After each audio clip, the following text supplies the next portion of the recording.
9:35, and like we mentioned earlier in today's Hot Topic, a new study shows binge watching is bad for your sleep. And the Fox Medical team's Beth Galvin is here to explain why. Oh, goodness. Morning, hey, Beth, good morning. And this is not going to be a surprise to a whole lot of binge watchers out there. And apparently there are a whole lot of binge watchers out there, because most of us know when you get pulled into your favorite TV show, especially if it's a really good one, it is hard to stop thinking about it, even when it's over, which researchers say can make it really hard when it's time to go to sleep.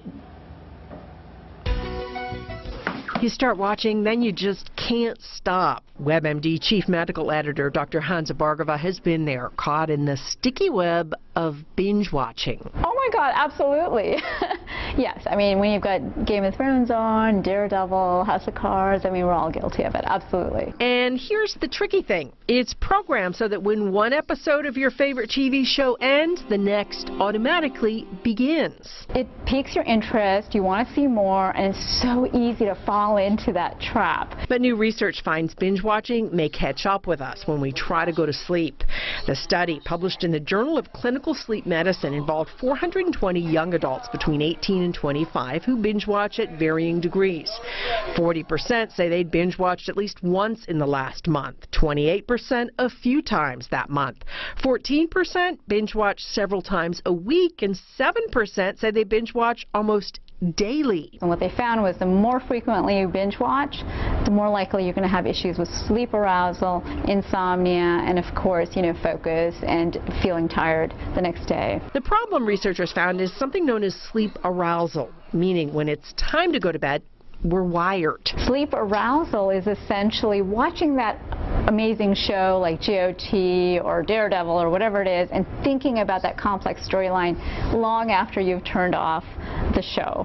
So your mind is almost in this activated state and it has difficulty coming down. But here's the thing, it's hard not to binge watch.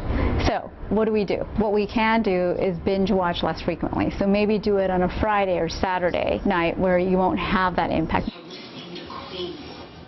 And what's really interesting about this study is that the volunteers told the researchers that most of them didn't set out intending to binge watch.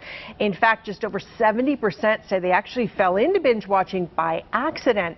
Looking around for something to watch, they got pulled into the storyline and they got hooked, and at least they couldn't sleep. We've all been there.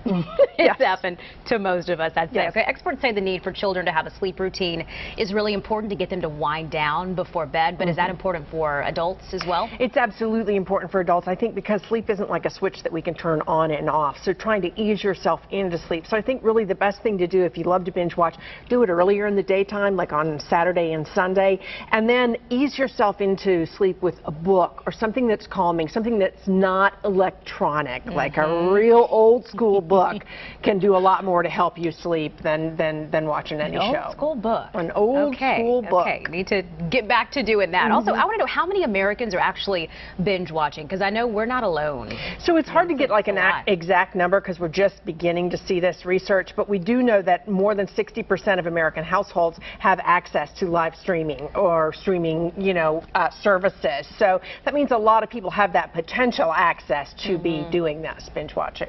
Do you do it? I do binge watch, yes, but not very often. My husband is like a huge binge watcher. Oh, man. And not a great sleeper. And it'll keep you up late. Yeah. Make the next morning pretty hard. Yeah. Beth, thank you so much for this. We appreciate it.